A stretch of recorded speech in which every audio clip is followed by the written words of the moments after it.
কেমন করে জিন্দা হলো, কেমন করে জিন্দা জীবিত হয়ে গেল বাবা ছেলে।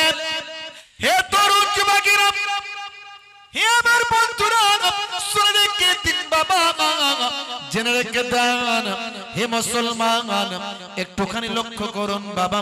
হযরতে গাউসুল আজম বড় পীর আব্দুল কাদের জিলানী কেমন নবীর আশিক ছিলেন, কেমন নবীর তরিকা মেনেছিলেন, কেমন নবীর ওয়ারিস ছিলেন, কেমন নবীর সুন্নতকে অনুসরণ করেছেন, কেমন আল্লাহর কোরআন মাজিদকে আত্মস্থ করেছেন।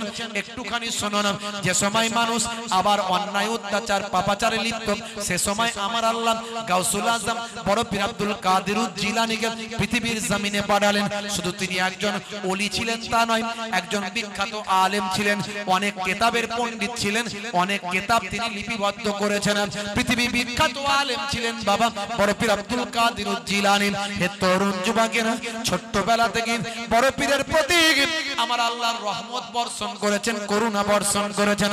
বড় পীর সাহেব ছোট্টবেলাতে বাবা তার আব্বাজান, ভাই আমার আব্বাজান, ভাই আমার দোস্ত আমার আবু সালেম মুসা জঙ্গি দোস্ত। হে তরুণ যুবকেরা, হে আমার মুরব্বিয়ানেরা, ছোট্টবেলায় যখন মাদ্রাসায় নিয়ে যেতেন, মাদ্রাসায় যখন অনেক ছাত্ররা সেখানে বসে থাকতো, ভাই আমার জায়গা নাই, গাউসুল আজম ছোট্ট বয়স, বাচ্চা বয়স, মাদ্রাসার ওস্তাদের কাছে যাবেন, জায়গা নাই, বসার কোনো জায়গা নাই।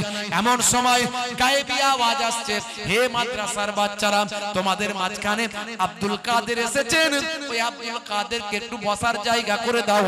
ওই আব্দুল কাদের কিন্তু সাধারণ কোনো বালক নয়, সাধারণ কোনো ছেলে নয়। পরবর্তীকালে ওই আব্দুল কাদেরকে আমার আল্লাহ অনেক নিয়ামতের অধিকারী বানিয়ে দেবে। বড় পীর আব্দুল কাদের জিলানী চিন্তায় পড়ে যেতেন যে এই আওয়াজগুলো দেয় কে। পরে তিনি বুঝতে পারতেন যে এই আওয়াজ আল্লাহর পক্ষ থেকে দেয়া হতো। হে তরুণ যুবকেরা, বড় পীরের নানা জান বাগদাদের জমিনে একজন আল্লাহর ওলি,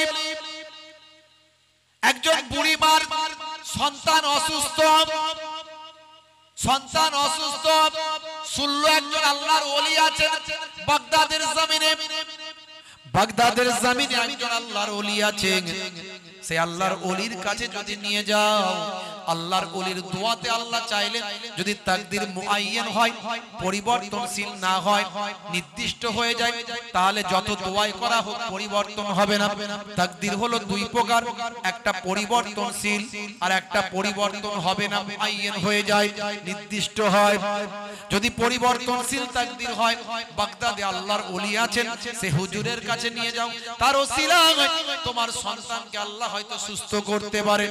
বুড়ি মা কেঁদে যারে যার সেই সময় খবর পেয়ে সন্তানটাকে নিয়ে বাগদাদের উদ্দেশ্যে আসছেন, কিন্তু রাস্তায় দেখা গেল সন্তান আরো অসুস্থ হয়ে পড়ল। হে তরুণ যুবকেরা, আরো বাড়াবাড়ি হয়ে গেল।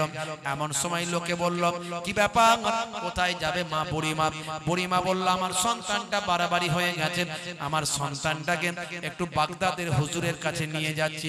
যাও যাও, আল্লাহ যদি চান সেই বাগদাদের হুজুরকে আল্লাহ এত কবুল করেছেন, এত তার জাবানের দোয়া কবুল করেছেন, যাও মা, যদি তোমার সন্তানকে আল্লাহ বাঁচানোর হন, বাগদাদের হুজুরের ওসিলায় তার দোয়াতে আল্লাহ বাঁচিয়ে দেবেন। হে তরুণ যুবকেরা, অনেক কষ্ট করে ওই বাচ্চা, অসুস্থ বাচ্চা, কথা আর বলে না, নড়ে না, চড়ে না, বুড়িমা কোলে করে নিয়ে কষ্ট করে খুঁজে খুঁজে বাগদাদের হুজুরের কাছে নিয়ে এলেন।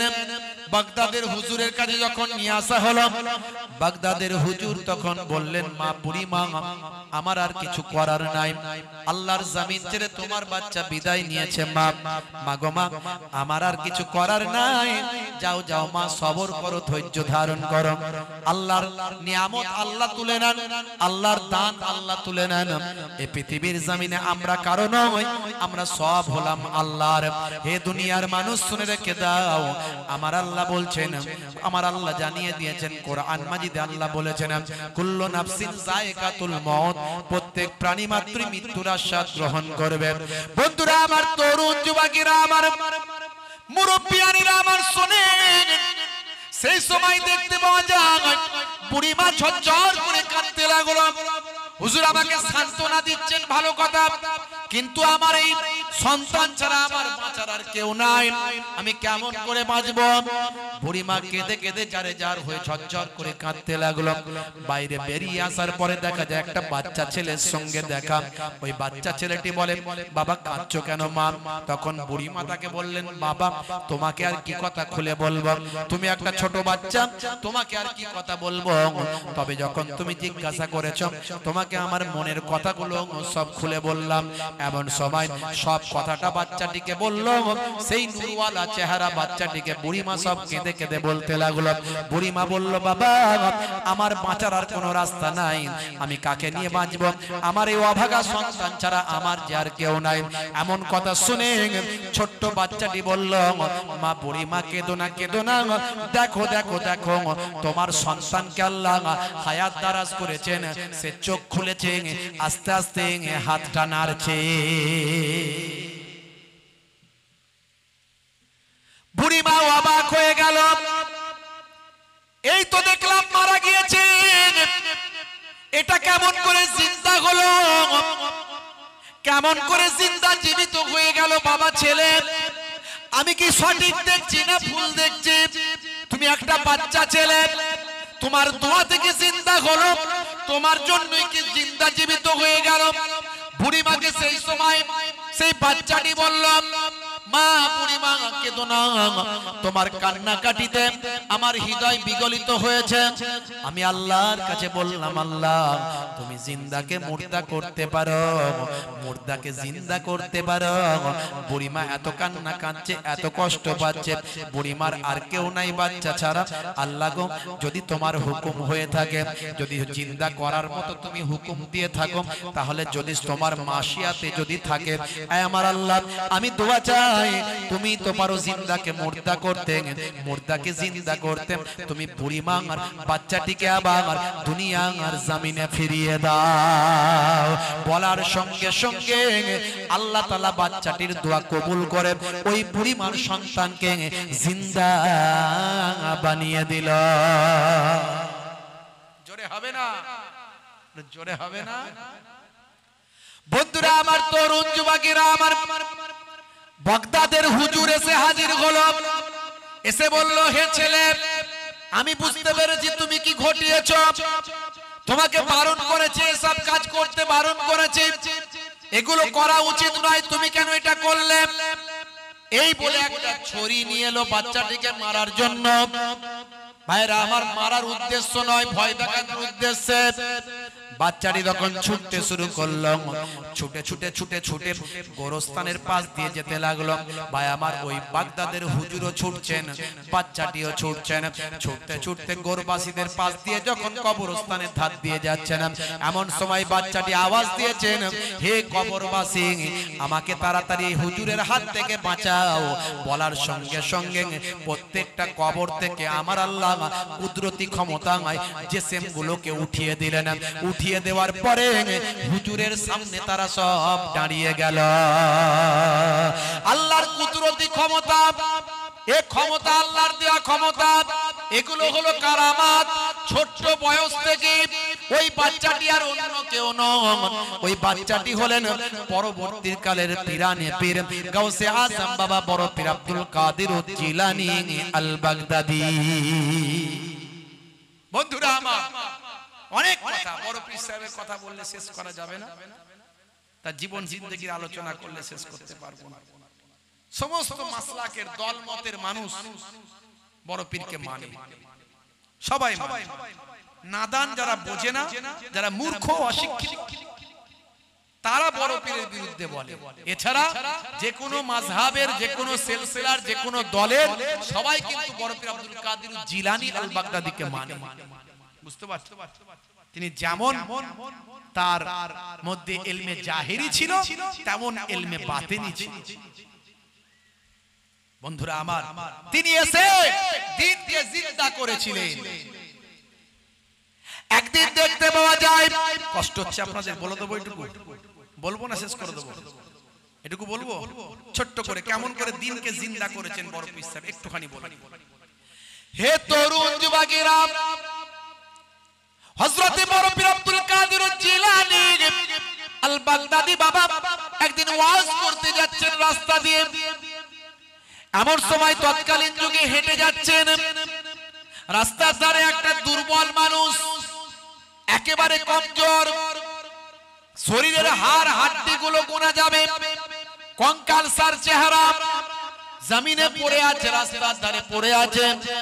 আস্তে আস্তে করে বলছে, বাবা আব্দুল কাদের, আমাকে ধরে তোলো। বাবা আব্দুল কাদের চলে যাবেন না, একটুখানি অপেক্ষা করুন। বাবা আব্দুল কাদের, আমাকে একটু হাতটা ধরে তুলুন। বাবা আব্দুল কাদের, আমি তো আপনার জন্যই অপেক্ষা করছি। বাবা আপনি আমাকে একটু তুলুন, আমাকে একটু হাতটা ধরে তুলুন। বড় পীর আব্দুল কাদের জিলানী বললেন, বাবা ছেলে, আপনি জমিনে ভর দিয়ে ওঠার চেষ্টা করুন, আপনি উঠতে পারবেন। সেই সময় ওই দুর্বল রুগ্ন কঙ্কালসার চেহারাওয়ালা মানুষটা বলতে লাগলো, না না না, আমি উঠবো না। আপনি যতক্ষণ না আমাকে তোলেন, আমার হাতটা যতক্ষণ না ধরেন, আমি কিন্তু উঠবো না। এমন সময় বড় পীর আব্দুল কাদের জিলানী নিরুপায় হয়ে সেই কঙ্কালসার রুগ্ন মানুষটার হাতটা ধরলেন। ধরে যখন টান দিয়ে তুললেন, তোলার সঙ্গে সঙ্গে আল্লাহর কুদরতি ক্ষমতায় কঙ্কালসার মানুষটা মোটা তাজা হয়ে গেল। জোরে হবে না? বড় পীর আব্দুল কাদের জিলানী বললেন, বাবা ছেলে তুমি কে? মান আনতা, তুমি কে? হু আর ইউ, তুমি কে? সে সময় বলল, I am Din, I am শরিয়া, আই এম ইসলাম। আমি তো দ্বীন, আমি তো শরিয়া, আমি তো ইসলাম। ইসলাম দুর্বল হয়ে গিয়েছিল, দ্বীন রুগ্ন হয়ে গিয়েছিল, জমিনের সঙ্গে মিশে গিয়েছিল দ্বীন। এই সময় আমার আল্লাহ আপনাকে পৃথিবীর জমিনে পাঠালেন দ্বীনকে জিন্দা করার জন্য, ইসলামকে মজবুত করার জন্য, ইসলামকে শক্তিশালী করার জন্য আল্লাহ আপনাকে পাঠালেন। এই দুর্দিনে দুঃসময়তে আপনি যদি না আসতেন, পৃথিবীর মানুষ দ্বীন ভুলে যেত, ইসলাম ভুলে যেত, শরিয়ত ভুলে যেত। আমার আল্লাহ আপনাকে পাঠিয়ে দ্বীনকে জিন্দা করলেন, আপনি দ্বীনকে জিন্দা জীবিত করলেন। আজ থেকে আপনার একটা লাকাব হলো মাহিউদ্দিন, মাহিউদ্দিন, মাহিউদ্দিন, অর্থাৎ দ্বীনকে জিন্দা করনে ওয়ালা। আপনি দ্বীনকে জীবিত করেছেন, আপনার মাহিউদ্দিন লাকাব হয়ে গেল। জোরে হবে না? জোরে হবে না? বন্ধুরা আমার, তরুণ যুবকেরা আমার, যুগে যুগে ওলি আউলিয়ারা এসে আবার ইসলামকে শক্তিশালী করেছে, দ্বীনকে মজবুত করেছে। যখনই মানুষ অন্যায় অত্যাচার পাপাচারে লিপ্ত, তখনই আমার আল্লাহ নবীদের ওয়ারিসকে পাঠিয়েছে। বর্তমানে আলেমে হাক্কানীরা, ওলিয়ে কামেলরা হক ভাবে তারা ইসলামের প্রচার করে ইসলামকে মজবুত করছে। বাপেরা আমার, তাই আজকের আলোচনা থেকে এটুকু আপনাদের কাছে বলে যায়, 5 ওয়াক্ত নামাজটা পড়বেন, নামাজ ছেড়ে দেবেন না, নামাজ ছেড়ে দেবেন না। ওয়াবুদুল্লাহ, আল্লাহর ইবাদতটা করুন। নামাজ হলো সবচেয়ে বড় ইবাদত, নামাজ ছাড়বেন না। আর আমার দয়ার নবীর যে সুন্নত গুলো আছে, আমি অনেক সুন্নতের কথা বললাম। চেটে বুঝে খাওয়া সুন্নত, বসে পানি পান করা সুন্নত, পেটটাকে 3টে ভাগে ভাগ করে খাওয়া সুন্নত, ডান দিকে কাত হয়ে ঘুমানো সুন্নত, পায়ের গিরার উপরে পোশাক পরা সুন্নত, নবীর নির্দেশ। দয়ার নবী বলেছেন, পুরুষদের জন্য মা আসফালা মিনাল কাবাইনে মিনাল ইজারে ফিন্নার, পায়ের গিরার নিচে যদি ইচ্ছাকৃতভাবে পোশাকটা যায়, ওই অংশ জাহান্নামের আগুনে জ্বলবে। ভাই, সমস্ত ইমামের একমত, ম্যাক্সিমাম ইমামরা বলেছেন, ভাই আমার, কেউ বলেছেন পায়ের গিরার নিচে পুরুষদের পোশাক পরা হারাম, কেউ বলেছেন মাকরুহে তাহরিমি, হারামের কাছাকাছি।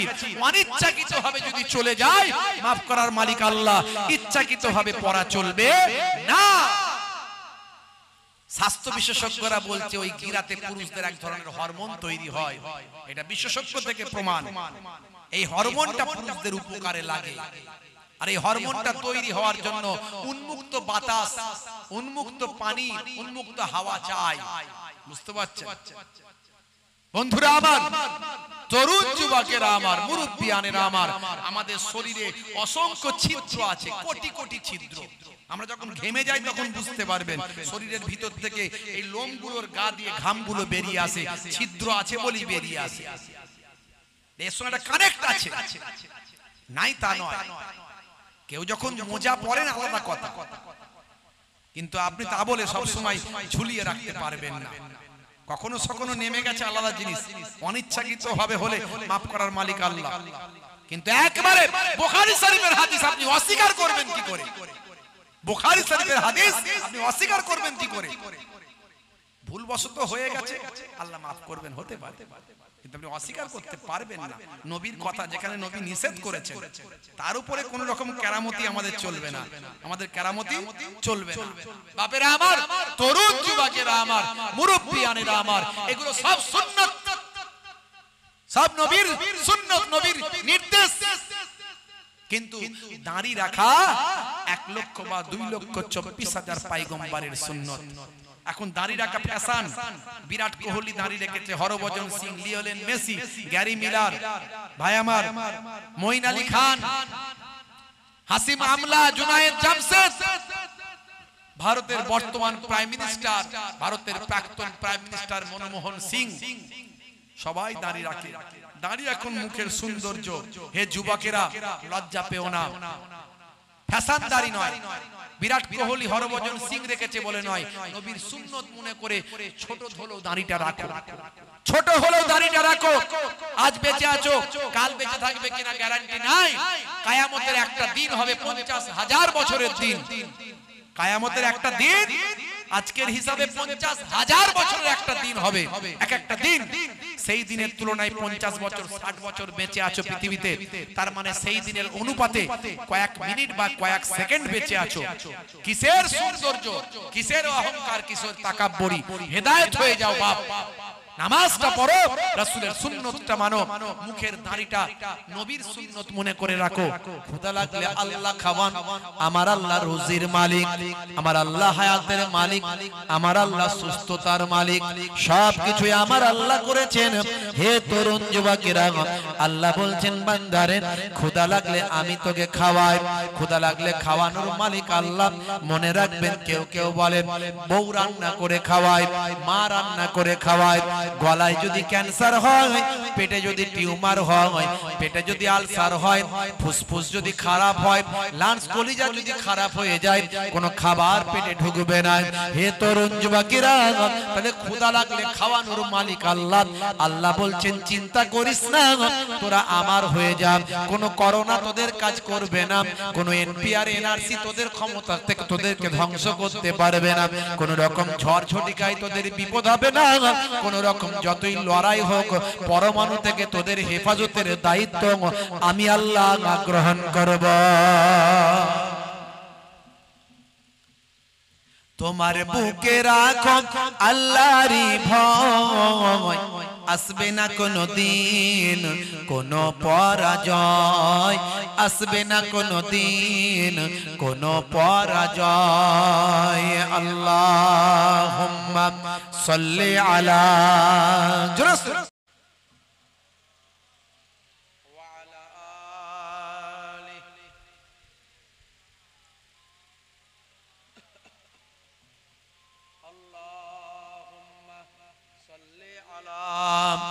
সাইয়্যিদিনা মাওলানা মুহাম্মদ।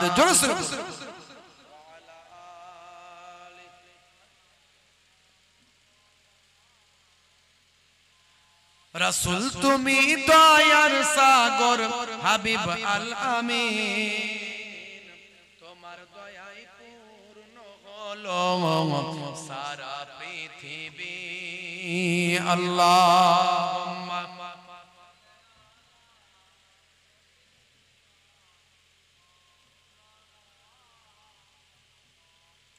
ওয়া আলা আলি সাইয়্যিদিনা।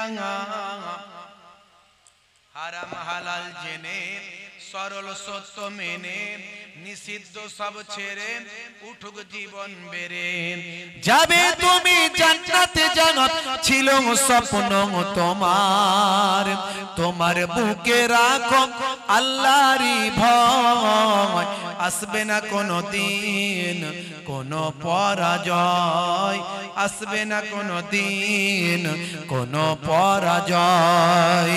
বলুন না সুবহানাল্লাহ, জোরে হবে না সুবহানাল্লাহ। তোমার বুকে রাখো আল্লাহরই ভয় আসবে না কোনো দিন কোনো পরাজয় আসবে না কোনো দিন কোনো পরাজয় আল্লাহুম্মা সাল্লি আলা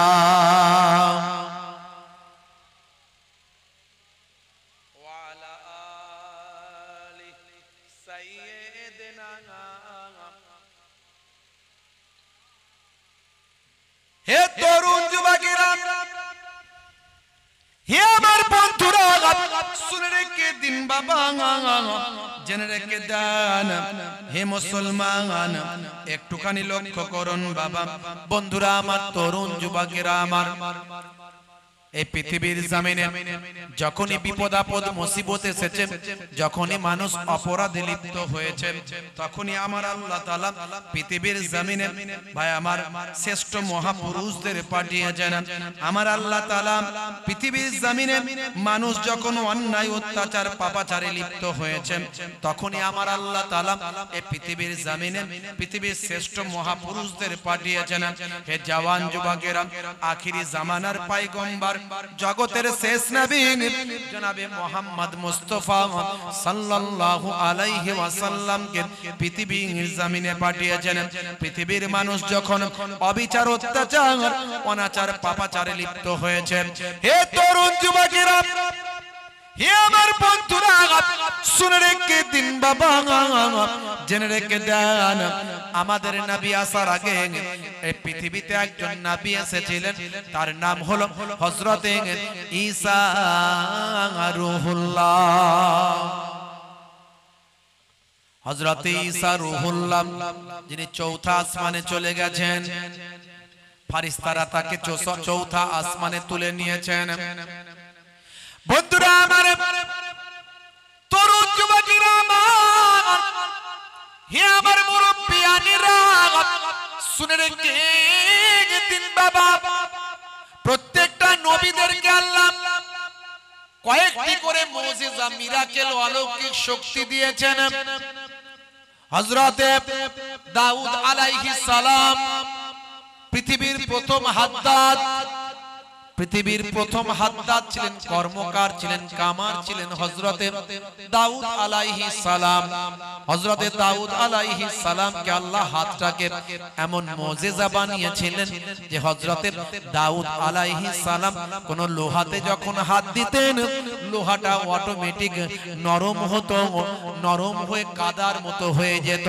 হুজুর সেই কাদার মতো লোহাকে হাত দিয়ে অস্ত্র তৈরি করেন সেটা বাজারে বিক্রি করে হালাল ইনকাম হালাল রুজিটা তিনি ভক্ষণ করতেন জোরে হবে না হযরত সুলাইমান নবী দাউদ নবীর কনিষ্ঠ পুত্র ছোট সন্তান হযরত সুলাইমান নবীকে আল্লাহ এমন ক্ষমতা দিলেন পশু পাখি হাওয়া বাতাস গাছপালা সকলের উপর তিনি রাজত্ব করতেন জিন জিন্নাতের উপর রাজত্ব করতেন ভাই আমার পশু পাখি সকলের ভাষা বুঝতেন 12,000 সৈন্য নিয়ে তাকতের উপর উঠে বসে হাওয়াকে নির্দেশ করতেন হে হাওয়া উড়িয়ে নিয়ে চলো অমুক জায়গা থেকে অমুক জায়গায় অমুক রাজ্য থেকে অমুক রাজ্যে অমুক দেশ থেকে অমুক দেশে হাওয়া তার হুকুম মানত ভাই আমার দোস্ত আমার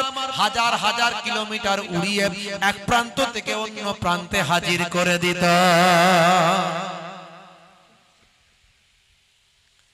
হে জওয়ান যুবকেরা হে আমার বন্ধুরা শুনে রেখে দিন বাবা জেনে রেখে দেন হে মুসলমান হযরত মুসা কালিমুল্লাহ আপনারা তাফসীর পড়লে পাবেন মুসা কালিমুল্লাহকে আল্লাহ ক্ষমতা দিয়েছিলেন কি হাতের লাঠিটা যদি ছাড়তেন হাতের লাঠিটা ছাড়ার সঙ্গে সঙ্গে বিশাল বড় সাপ হয়ে যেত ফেরাউনের যত জাদুবিদ্যার সাপ ছিল সব সাপকে মুসা নবীর লাঠি সাপ বা আমার সাপ ভক্ষণ করে নিয়েছিল এইভাবে আমার আল্লাহ মুসা নবীকে আল্লাহ ক্ষমতা দিয়েছিলেন মুসা নবীর দোয়া কবুল হতো হে তরুণ যুবকেরা হযরত ইদ্রিস নবীকে আল্লাহ ক্ষমতা দিয়েছিলেন হযরত আদম নবীকে আল্লাহ ক্ষমতা দিয়েছিলেন প্রত্যেকটা নবীদের মিরাকেল মুজিজা দিয়েছিলেন। হে তরুণ যুবকেরা, হযরত ঈসা রূহুল্লাহকে আমার আল্লাহ চারটে ক্ষমতা দিয়েছিলেন। কটা ক্ষমতা, কটা মুজিজা? চারটা। এক নাম্বার হলো হযরত ঈসা রূহুল্লাহ যখন কোন মৃত ব্যক্তি, মৃত পশু, মৃত জীবজন্তুর সামনে গিয়ে বলতেন আল্লাহর ইসমে আযম পড়ে, যখন বলতেন এ মুর্দা জিন্দা হো যা, কুম বিইজনিল্লাহ, আল্লাহর ইজনে, আল্লাহর নির্দেশে উঠে দাঁড়াও, বলার সঙ্গে সঙ্গে ঈসা রূহুল্লাহকে আল্লাহ এমন ক্ষমতা দিলেন, ঈসা নবীর জামান থেকে এইটুকু কেবল বলার সঙ্গে সঙ্গে আল্লাহর ইসমে আযম পড়ার সঙ্গে সঙ্গে মৃত ব্যক্তি, মৃত জীবজন্তু জিন্দা, জীবিত হয়ে দাঁড়িয়ে যায়। দুই নাম্বার হলো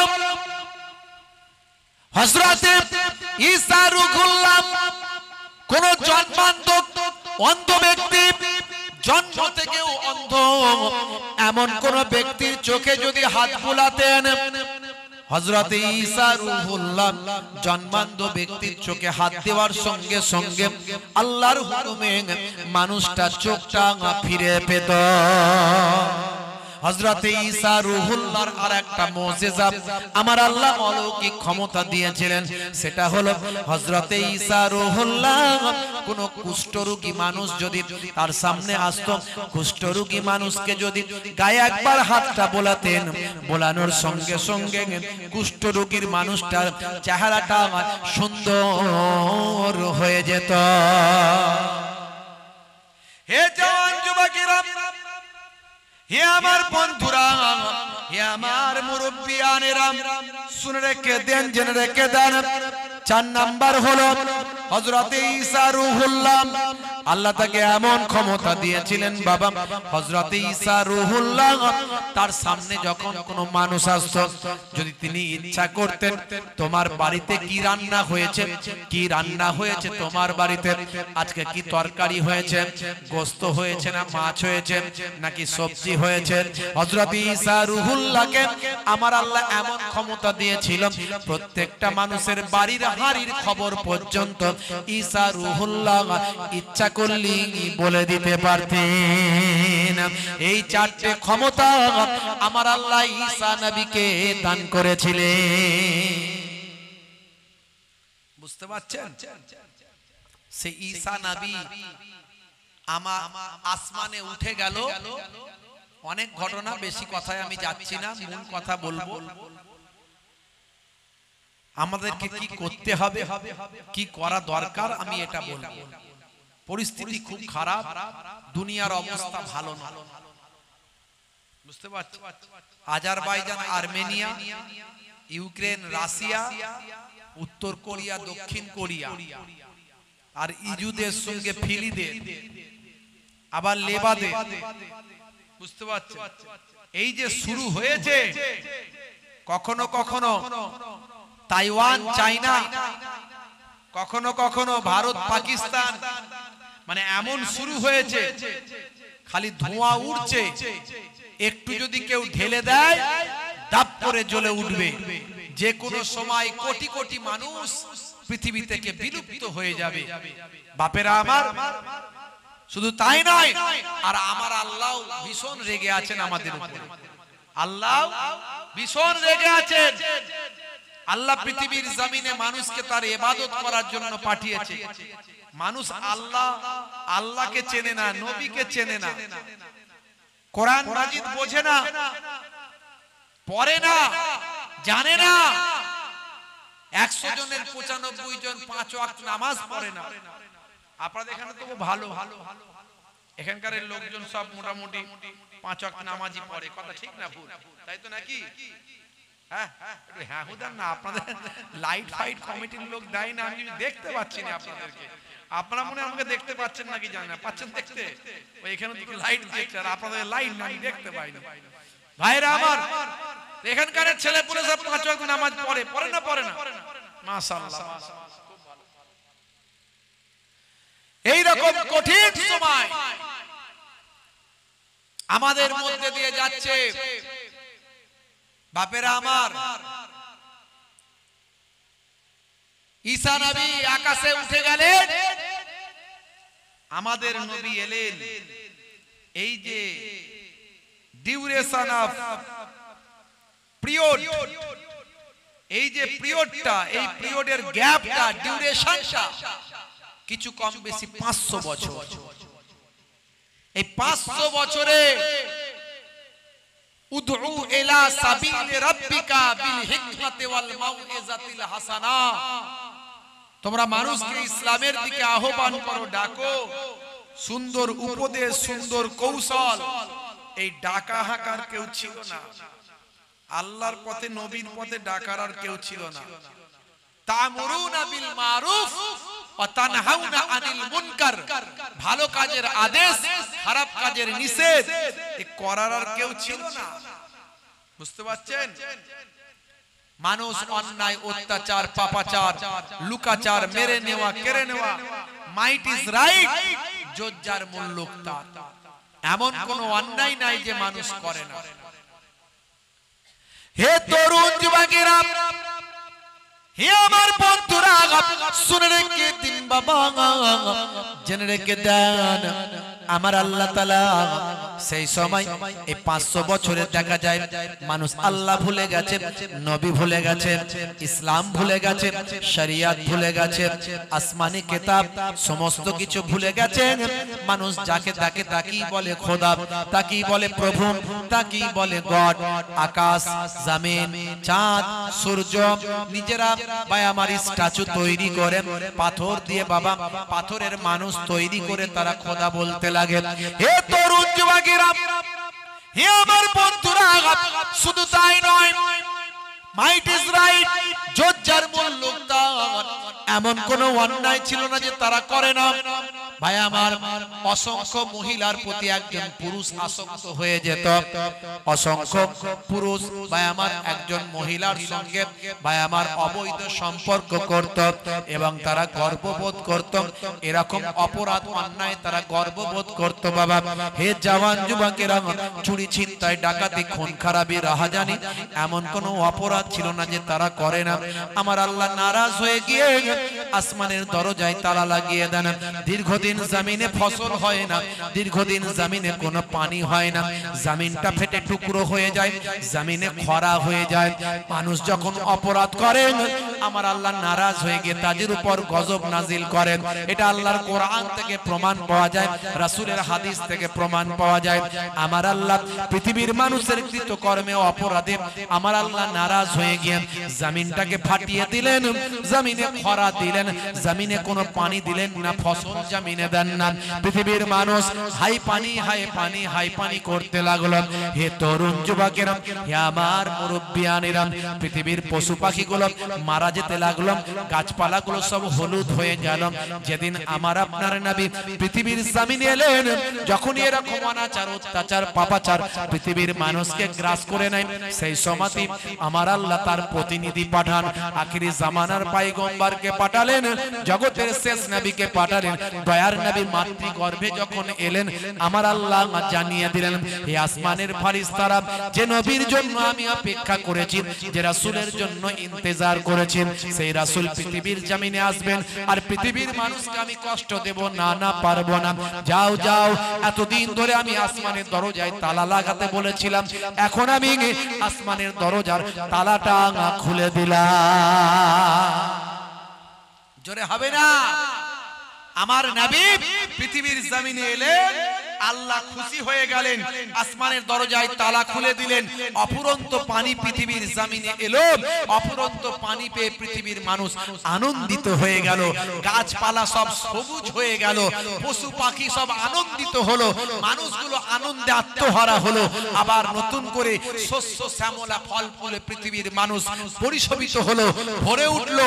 আবার খরা কেটে গেল, পৃথিবীর মানুষ আনন্দে আত্মহারা হয়ে আমার নবী যে বছর পৃথিবীতে এলেন, সেই বছরের নাম দিল জয় এবং আনন্দের বছর। জোরে বলুন সুবহানাল্লাহ। জোরে হবে না? বারোই রবিউল আউয়ালে রহমত ওয়ালা নবী এলো রে সাফাআতের তাজ পরে জামিনে বরকত ওয়ালা নবী এলো রে ভাই এলো রে ভাই এলো রে কাউসার ওয়ালা নবী এলো রে জোরে হবে না আরে জোরে হবে না ওই কুরাইশ বংশের ভিতরে মা আমিনার রেহেমে এলে তুমি নূর জেলে আব্দুল্লাহর ওই বাগানে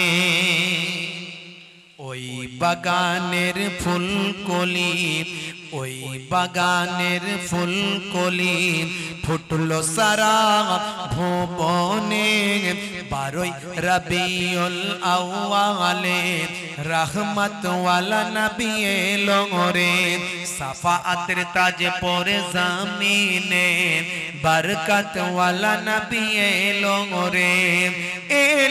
রে ভাই এলো রে ভাই এলো রে কাউসার ওয়ালা নবী এলো রে জোরে হবে না ওই রাত বলে ও গো প্রভু দাও না আমার মাঝেতে দিন বলে ও গো প্রভু দাও না আমার বুকেতে দিন ও রাতের মাঝেতে দিন ও রাতের মাঝেতে এলেন নবী সুবহে সাদেকে বারোই রবিউল আউয়ালে রহমত ওয়ালা নবী এলো রে সাফাআতের তাজ পরে জামিনে বরকত ওয়ালা নবী এলো রে ভাই এলো রে ভাই এলো রে কাউসার ওয়ালা নবী এলো রে জোরে হবে না আর জোরে হবে না ওই আকাশ বাতাস চন্দ্র তারা খুশিতে তারা মেতেছে আসমানের হুর ফারিস তারা দেখার তরে উকি মেরেছে ওই আকাশ বাতাস চন্দ্র তারা খুশিতে তারা মেতেছে আসমানের হুর ফারিস তারা দেখার তরে উকি মেরেছে দাদু মুতালিব খুশি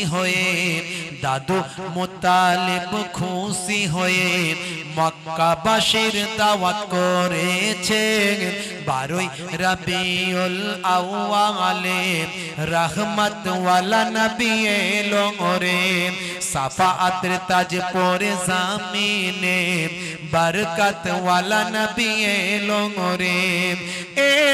রে ভাই এলো রে ভাই এলো রে কাউসার ওয়ালা নবী এলো রে জোরে হবে না আচ্ছা সুবহানাল্লাহ বললে খরচা লাগবে নাকি পয়সা কমে হবে ভাই সুবহানাল্লাহ বলে সব আছে না নাই জোরে বলেন আছে না নাই একটু জোরে সোরে দেন না বাপ আপনারা মিছিল ফিছিলে বেরোন নাকি এইদিকে ভোট মিছিল হয় তো নাকি ইনকিলাব জিন্দাবাদ লড়তে হবে হ্যাঁ দাদা জিন্দাবাদ দিদি জিন্দাবাদ সব হয় না হয় তো নাকি স্লোগান দিয়া প্র্যাকটিস নাই আপনাদের একটু গলা ছেড়ে দেন না কিনা আপনারা বলুন হুজুর আমরা কোনোদিন ওসব করি না তো করেন না ভালো কিন্তু দুনিয়াদারি করতে গেলে দুনিয়ায় ভোট আপনাকে দিতে হবে বুঝতে পারছেন তো আপনারা নিশ্চয়ই কেউ না কেউ তো বেরোন বা না বেরোন কিন্তু আল্লাহ স্লোগান দিন দুনিয়ার স্লোগান দিতে আমি বলছি না আল্লাহর স্লোগান দিলে আল্লাহ খুশি হবে না হবে না একবার জোরে সোরে তাকবীরের ধ্বনি দেওয়া যাবে না নারে তাকবীর খুব চালাক লোক এখানকার লোক খুব চালাক হুজুর তুই যত বলবি বল আমরা কান করেছি হাওড়ার পর বুঝতে পারছো হুজুর যত চাচাবে চাচাও, আমরা চাচাবো না, গলা বসিয়ে লাভ নাই, কথা ঠিক না? হুজুরকে আমরা দাওয়াত করেছি, হুজুরের গলা বসাতে হবে, কিন্তু আমরা বসাবো না। আচ্ছা বলেন, আল্লাহু আকবার বলতে গিয়ে যদি গলা বসে যায় তাতে কি কোনো লোকসান হবে? জোরবান হবে? সত্যি মন থেকে বলছেন? মন থেকে? তাহলে আওয়াজ দিয়ে দেখান দেখি, দেবেন তো? 100 স্পিড হবে তো? দেখি কেমন দিতে পারে। নারে তাকবীর! 30% লোক আওয়াজ দিয়েছে, 70% লোক বলছে কানার কিবা দিন কিবা রাত। কথা ঠিক না? না না, আপনারা ভালো মানুষ, কানা বললে লোকের রাগ হয়ে যায়, তাহলে বলতে হবে হাতি মরলেও লাখ টাকা, বাঁচলেও লাখ টাকা। এই হাতি বললে খুশি হয়ে যাবে। তার থেকে যদি আরেকটা খুশি করতে চাই তাহলে এটা বলতে হবে বাঘের বাচ্চা। বিরাট খুশি, আমাকে বাঘের বাচ্চা বলেছে। আপনি কানার কিবা দিন কিবা রাত বলেন, লোকের রাগ হয়ে যাবে। জানোয়ারের বাচ্চা বলেন, লোকে রেগে যাবে, কিন্তু বাঘের বাচ্চা বলেন বিরাট খুশি, ভেরি হ্যাপি। তাহলে মানুষকে বোঝা খুব মুশকিল, কথা ঠিক না? একবার জোরে সোরে তাকবীর দিলে লস নাই বাপ। আল্লাহর নামে স্লোগান, দুনিয়াতে স্লোগান হয়তো দিয়েছে, জানি তা নয়, দিয়েছে। লড়তে হবে, লড়তে হবে, লড়তে হবে, লড়তে হবে, ভোট দেবেন কোনখানে, ভোট দেবেন কোনখানে, আমাদের ওইখানে, আমাদের ওইখানে। কল হবে, পায়খানা হবে, রাস্তা হবে, কল হবে, পায়খানা হবে, রাস্তা হবে। ওরে বাপ রে বাপ, 70 বছরের চাচা আমার বেঁকে বেঁকে দৌড়াচ্ছে, হাঁটতে পারে না, লাঠি ধরে ত্রিং ত্রিং করে দৌড়াচ্ছে। কেন? বলে জানো না, এদের সঙ্গে লেগে থাকতে হবে, কাজ আছে, ফায়দা আছে। তাহলে ফায়দা আমার চাচাও বুঝে গেছে যে এদের সঙ্গে থাকলে সুবিধা অসুবিধায় মাল পাওয়া যাবে, ফায়দা আছে, কাজে লাগবে, বিপদ আপদে পাশে পাওয়া যাবে রে বোকা, বুঝিস না? আচ্ছা, আল্লাহর সঙ্গে লেগে যদি থাকে লাভ আছে না? নাই, লাভ আছে। আল্লাহ বলছেন বান্দারে ফাজকুরুনি আযকুরুকুম, বান্দা তোরা আমাকে স্মরণ কর, আমি আল্লাহ স্মরণ করব। একবার জোরে সোরে তাকবীর দিয়ে আল্লাহকে স্মরণ করেন, গলা ছেড়ে অন্তর থেকে। আল্লাহ সব দেখছেন, অন্তরের খবর জানেন। নারে তাকবীর! 60% লোক আওয়াজ দিয়েছে, 40% আওয়াজ দেয়নি। বুঝতে পারছেন? আর বলবো না, আর বলবো না, হয়ে গেছে, তোমাদের কোঠা শেষ। হে তরুণ যুবকেরা, ভাইরা আমার, মুরব্বিয়ানিরা আমার, মানুষ যখন অন্যায় অত্যাচারে লিপ্ত থাকে, অপরাধ যখন মানুষকে গ্রাস করে নেয়, আমার আল্লাহ যুগে যুগে আল্লাহর পক্ষ থেকে প্রতিনিধি পাঠান। হে তরুণ যুবকেরা, হে আমার বন্ধুরা, হে আমার মুরব্বিয়ানিরা, আমার আপনার নবী এলেন। আরবের বুকে মানুষ যখন অন্যায় অত্যাচারে লিপ্ত ছিল, মানুষকে হেদায়েত করলেন, মানুষকে সুপথগামী করলেন, যুদ্ধ বন্ধ করে দিলেন, নারীদের সম্মান দিলেন। ভাই আমার, ছোট্টবেলায় কন্যা সন্তানের জন্ম হলে আরবের মানুষের মধ্যে কুসংস্কার ছিল। ভাই আমার, শিশু কন্যা সন্তানকে জীবন্ত তারা দাফন করে দিত, কারণ তাদের কন্যাকে তারা বড় করলে জামাইয়ের হাতে দিতে হবে, শ্বশুরের সম্মান নষ্ট হতে পারে। এই চিন্তায় ছোট্টবেলায় ভাই আমার কন্যা সন্তানের জন্ম হলে তারা হত্যা করত। আমার আল্লাহ কোরআন মাজিদে তাই জানিয়ে দিয়েছেন, হে দুনিয়ার মানুষ শুনে রেখে দাও, কাল কিয়ামতের দিনে ওই সমস্ত কন্যা সন্তানগুলোকে তুলে আল্লাহ জিজ্ঞাসা করবেন, তোমাদেরকে কোন অপরাধে হত্যা করা হয়েছে। হে জওয়ান যুবকেরা, হে আমার মুরব্বিয়ানেরা, শুনে রেখে দাও, জেনে রেখে দেন, আমার আপনার নবী এসে নারীদের সম্মান বাড়ালেন, নারীদের ইজ্জত বাড়ালেন। আমার আপনার নবী এসে যুদ্ধ বন্ধ করলেন, খুন খারাপি বন্ধ করলেন। যারা নারীর সতীত্ব হরণ করত তারা নারীর সতীত্বের পাহারাদার হয়ে গেল। যারা চুরি চামারি করত তারা চোর যাতে চুরি না করতে পারে তার জন্য রুখে দাঁড়ালো। যারা বাবা বেনামাজি ছিল, নামাজ কালাম করতো না, তারা আজান দেওয়ার সঙ্গে সঙ্গে মসজিদে গেল। আমার আপনার নবীর ওসিলায় পৃথিবীর মানুষের কাছে নূর পৌঁছাতে লাগলো, ইসলামের আলোটা পৌঁছাতে থাকলো, শান্তি পৌঁছাতে থাকলো, ইসলামের সৌন্দর্য, ইসলামের ব্রাইটনেস, উজ্জ্বলতা পৃথিবীর মানুষকে গ্রাস করতে লাগলো। দলে দলে দলে দলে মানুষ আমার নবীর হাতে হাত দিয়ে কালেমা পড়ে ইসলামের ছত্রছায়ায় বিশ্ব নবীর শিষ্য হতে লাগলো। বন্ধুরা আমার, তরুণ যুবকেরা আমার, মুসলমান, সেই নবীর উম্মত আমরা। আজকে আমরা নবীর আদর্শ কতটা মানি একটু বুকে হাত দিয়ে চিন্তা করো। মুসলমানের ছেলে এখন নায়ক গায়কের ভক্ত, খেলোয়াড় প্লেয়ারের ভক্ত। যদি বলা হয় চার ফারিস্তার নাম বলো, বিখ্যাত চার ফারিস্তার নাম বলো, ওই আজরাইল ফারিস্তা, জিব্রাইল ফারিস্তা, এই দুটো হয়তো বলতে পারবে, বাকি দুটো বলা খুব মুশকিল। বুঝতে পারছেন? যদি বলে হয় ভারতের চারজন ক্রিকেটারের নাম বলো, ফাটাফাট বলবে, বিরাট কোহলি, হরভজন সিং, রোহিত শর্মা, তারপরে আপনার ধোনি, আরো কি সব নাম আছে, ফাটাফাট বলবে। চার ফারিস্তার নাম আমরা জানলাম না, 10 জন নবীর নাম বলতে পারলাম না। হে তরুণ যুবকেরা, নামাজের তাশাহুদে আত্মায়াত মুখস্থ করতে পারলাম না, দোয়াই ইউনুসটা কি জানলাম না, দোয়াই মাসুরা জানলাম না, আয়াতুল কুরসি আমরা পড়তে পারলাম না, কোরআন মাজিদ একবার খতম করলাম না, কোরআন মাজিদের ভিতরে কি আছে লক্ষ্য করলাম না, বিশ্বনবীর জীবনীটা একবার পড়লাম না। মুসলমান আজকে শাহরুখ খানের ভক্ত হলেন, সলমান খানের ভক্ত হলেন, হাতে বালা কানে দুল, হাতে বালা কানে দুল, মাথার সামনের চুলটা পেছনে এসে গেল চুল, সামনের দিক থেকে নিয়ে আসলে পেছনে চুল, হাতে বালা কানে দুল, সেই চুলটাকে আবার ব্যান্ডিং করে বলছো তোরা যা করছিস সব বেটা ভুল। এটা কার স্টাইল? বলে শাহরুখ খানের লেটেস্ট ভার্সন। উনি সর্বনাশ, সামনের চুলকে পেছনে বেঁধে দিয়েছে আবার ভালো করে। বুঝতে পারছেন কার স্টাইল রে ভাই? বলছে এটা তুমি বুঝবে না, এটা শাহরুখ খানের নিউ স্টাইল, নিউ ভার্সন। মুসলমানের ছেলে হাতে ঘড়ি পরলি তো সৌন্দর্য হয়, আবার ঘড়ি পরবে না, ব্রেসলেট পরবে। কেন রে ভাই? বলছে এটা সলমান খানের স্টাইলটাই। তোমার সলমান খান এখন আর বাইরে বেরোতে পারছে না, খবর নিয়ে দেখেছো? মুসলমানের ছেলে তোমার সলমান খান এখন আর ঘর থেকে বেরোতে পারছে না। গ্যাংস্টার, গ্যাংস্টার লরেন্স বিষ্ণুই জেলের ভিতর থেকে এমন জাল বিছিয়েছে, দাউদ ইব্রাহিমকে বলবে সরে যা। ভারতবর্ষের মিডিয়া দাউদ ইব্রাহিম, দাউদ ইব্রাহিম, দাউদ ইব্রাহিম করে জেকের করছিল, সে যে কোথায় চলে গেল তার কোনো খবর নাই। ও দাউদ ইব্রাহিম গায়ে একটু গন্ধ ছিল বলে বেশি বেশি জেকের করেছে, এখন আর বেশি বেশি জেকের করছে না, গায়ে গন্ধ নাই। বুঝতে পারছেন? লরেন্স বিষ্ণুই অল্প কিছুদিন আগে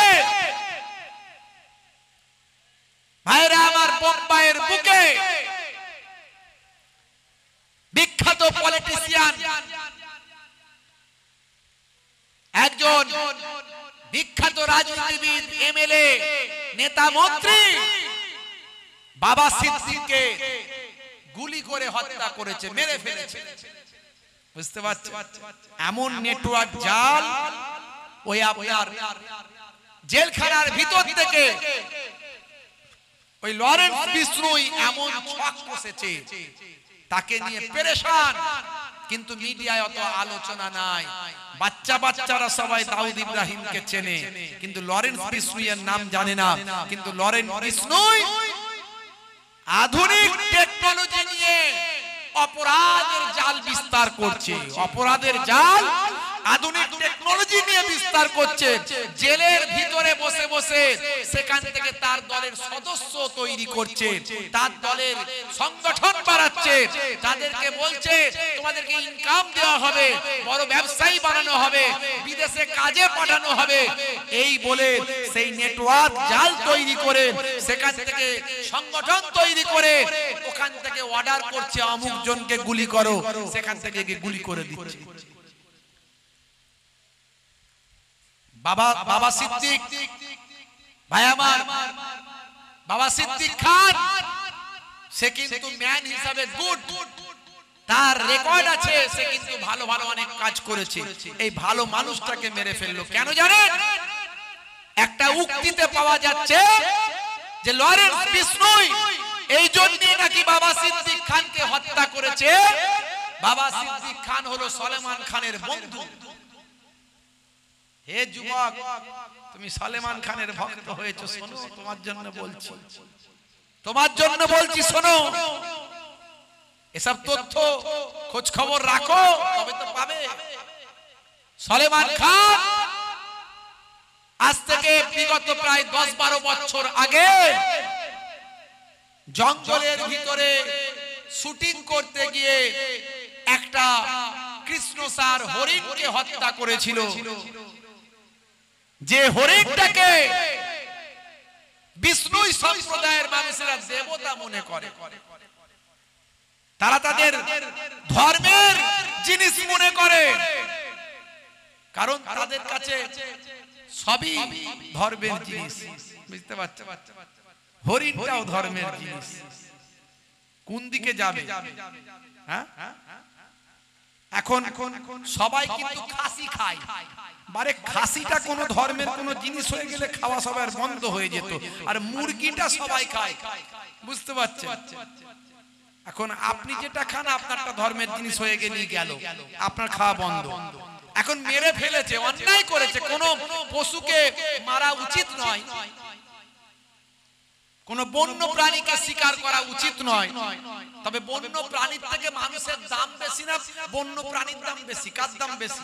কিছু মানুষ তারা ভাই আমার, যারা একেবারে ওই ডাস্টবিনের গু খাওয়া মানুষ, তারা বলবে বন্য প্রাণীর দাম মানুষের থেকে বেশি। কেন রে ভাই? না মানুষ নাকি খুব খারাপ। সব মানুষ তো আর খারাপ নয়, মানুষের মধ্যে ভালোও আছে। একটা মানুষ হাজার মানুষের প্রাণ বাঁচাচ্ছে, এরকমও তো আছে। তুমি নিজে খারাপ, তাই তোমার চেতনা চিন্তা ভাবনা খারাপ। তা সেই বন্য প্রাণীটাকে মেরেছিল বলে, সেই প্রাণীটাকে মেরে তারা খেয়েছিল। সে তো একা খায়নি, সলেমান খান খেয়েছে আরো অনেকে, যদু মধু সদু অনেক ছিল সেখানে। তো সলেমান খানের বন্ধু বলে নাকি বাবা সিদ্দিক খানকে হত্যা করেছে। হে যুবক, আমি সলেমান খানের গুণকীর্তন করছিনি, বলতে চাইছি যে মানুষের দাম কিন্তু পশু পাখির থেকে অনেক উপরে, কারণ মানুষ হলো পৃথিবীর শ্রেষ্ঠ জীব, আশরাফুল মাখলুকাত। আর আজকে তার অবস্থা, সলেমান খানকে বলেছে সাবধান হয়ে যাও, তোমাকেও যে কোনো সময় শুট করে দেবে। তার আস্তে পিষ্টে সব পুলিশ। হে মুসলমান, তুমি যার ভক্ত তার ক্যারেক্টারের কথা চিন্তা করো। সে আজকে প্রায় 60 বছরের কাছাকাছি তার বয়স হয়ে গেছে, এখনো যুবক সেজে ঘুরে বেড়াচ্ছে।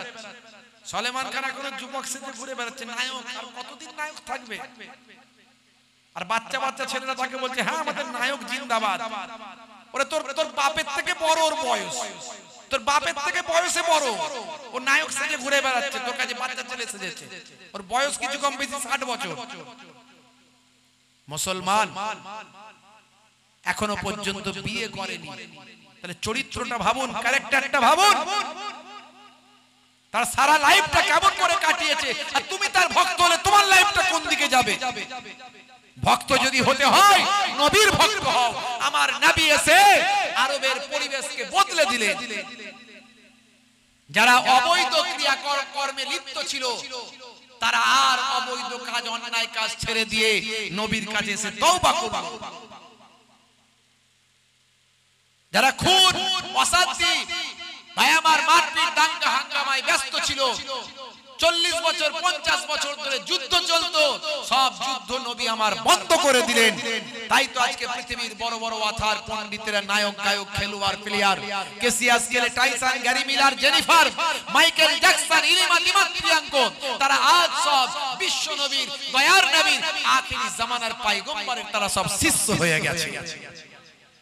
মুসলমান, তুমি সেই নবীর শিষ্য হতে পারলে না বাপ, এখনো সময় আছে।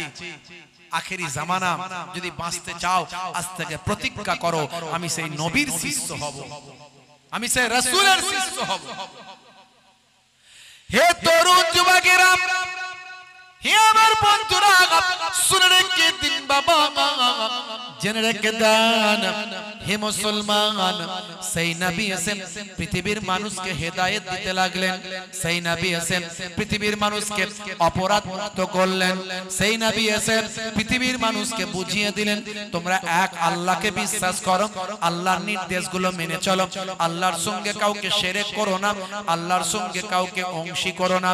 হে তরুণ যুবকেরা, প্রত্যেকটা নবী, প্রত্যেকটা পয়গম্বর, প্রত্যেকটা আউলিয়া কেরাম, প্রত্যেকটা আলেমে হাক্কানি দুটো জিনিস পৃথিবীর মানুষের কাছে প্রচার করে। এক নাম্বার হলো ওয়াবুদুল্লাহ, তোমরা আল্লাহর ইবাদত করো।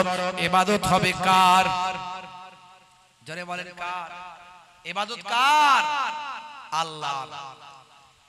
হে জওয়ান যুবকেরা, তোমরা আল্লাহর ইবাদত করো, ওয়ালা ইউশরিক বিল্লাহ, আল্লাহর সঙ্গে শিরক করো না, আল্লাহর সঙ্গে সমতুল্য সমকক্ষ করো না, আল্লাহর সঙ্গে অংশী করো না। যেখানে আল্লাহর সঙ্গে শিরক করা হয় সেখানে যেও না, যারা আল্লাহর সঙ্গে কাউকে অংশী করে তাদের সাপোর্ট করো না, তারা তাদের মতো করে, তুমি তোমার মতো আল্লাহকে মানো, তাদের সঙ্গে দ্বন্দ্ব করো না, ঝগড়া করো না। হে তরুণ যুবকেরা, অন্যের ধর্মকে আঘাত করো না, অন্যের ধর্মকে খারাপ বলো না, গালমন্দ দিও না, কারণ সেও তো তোমার ধর্মকে গালমন্দ করবে। আমরা অন্যের ধর্মকে গালমন্দ করি না, খারাপ বলি না, তারপরেও ইসলামের গ্রোথ আর ডেভেলপমেন্ট, ইসলামের প্রচার প্রসার, ইসলামকে ভালোবাসা, মানুষ ইসলামের দিকে আকৃষ্ট হয়, আমার আপনার নবীর শিষ্যের সংখ্যা সারা পৃথিবীতে বেড়ে যায়। পৃথিবীর জ্ঞানী গুণী পণ্ডিত, বিখ্যাত বিখ্যাত মানুষেরা আমার নবীর ভক্ত শিষ্য হয়। এই দেখে জালেমেরা আমরা আঘাত না করলেও তারা ইসলামকে আঘাত করার চেষ্টা করছে, করছে না করেনি? করছে না করেনি? পারবে? পারবে? জোরে বলেন হ্যাঁ হুদান না, পারবে? পারবে না। কারণ আমার আল্লাহ আপনাকে আমাকে হেফাজতের দায়িত্ব, ইসলামের হেফাজতের দায়িত্বটা আমার আল্লাহ স্বয়ং নিয়েছে। জোরে বলুন সুবহানাল্লাহ। ইসলামের হেফাজতের দায়িত্ব স্বয়ং আল্লাহ নিজে নিয়েছেন। আমার আল্লাহ জানিয়ে দিয়েছেন, ইন্নাদ দীনা ইনদাল্লাহিল ইসলাম, আমি আল্লাহ, আমার মনোনীত ধর্ম হলো ইসলাম। জোরে বলুন সুবহানাল্লাহ। জোরে হবে না? আর জোরে হবে না? বন্ধুরা আমার, তরুণ যুবকেরা আমার, হে আমার মুরব্বিয়ানেরা, আমাদেরকে কি করতে হবে? সেই রাসূলের সুন্নাত তরিকা মেনে চলতে হবে, রাসূলকে ভালোবাসতে হবে, রাসূলের আখলাক চরিত্রকে মান্যতা দিতে হবে। আমাকে ডেকে নাও নবী দু জাহান, আমাকে ডেকে নাও নবী দু জাহান, আমি যে তোমার গো মদিনার গোলাম। জোরে হবে না? জোরে হবে না? তোমারই নামটা মনেতে এঁকেছি, তোমারই ফুল দিয়ে মালা গেঁথেছি, তোমারই ইশকে আমি যে ডুবেছি, তোমারই সাফাত আমি যে চেয়েছি। আমাকে ডেকে নাও নবী দু জাহান, আমি যে তোমার গো মদিনার গোলাম। জোরে হবে না? তুমি যে এ ধরাই নিয়ে এলে শান্তি, লাখো কোটি হৃদয়ে পেল যে প্রশান্তি, তোমারই নামেতে কলম ধরেছি, তোমারই নাত আমি কণ্ঠে গেয়েছি। আর জোরে হবে না? আমাকে ডেকে নাও নবী দু জাহান, আমি যে তোমার মদিনার গোলাম। দরুদ শরীফ আল্লাহুম্মা সাল্লি আলা সাইয়্যিদিনা মাওলানা মুহাম্মদ ওয়া আলা আলি।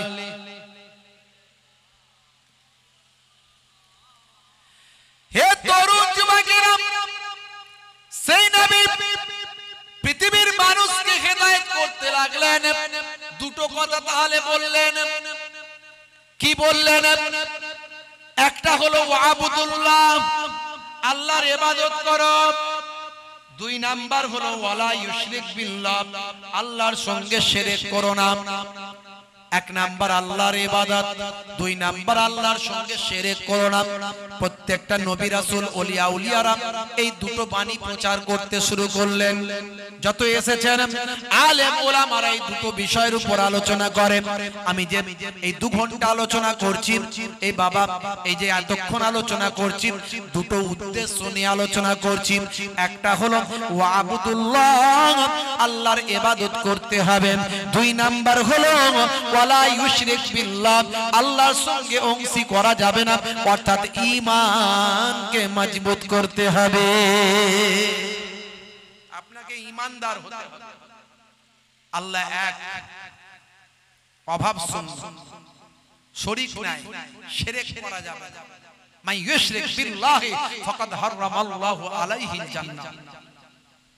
সমস্ত নবীদের মানতে হবে, ফারিস্তারা আছেন মানতে হবে, আসমানি কিতাব যত আছে মানতে হবে, কিন্তু চূড়ান্ত কিতাব কোরআন মাজিদ কেবল গ্রহণ করতে হবে, অন্য আসমানি কিতাব গ্রহণ করা যাবে না। বিশ্বাস করবেন সত্য, কিন্তু গ্রহণ করা যাবে না। এই জন্য যে আগের আসমানি কিতাবগুলোতে মুখস্থ করার সিস্টেম ছিল না, তাই সেখানে পণ্ডিতেরা ভেজাল মিশিয়ে দিয়েছে।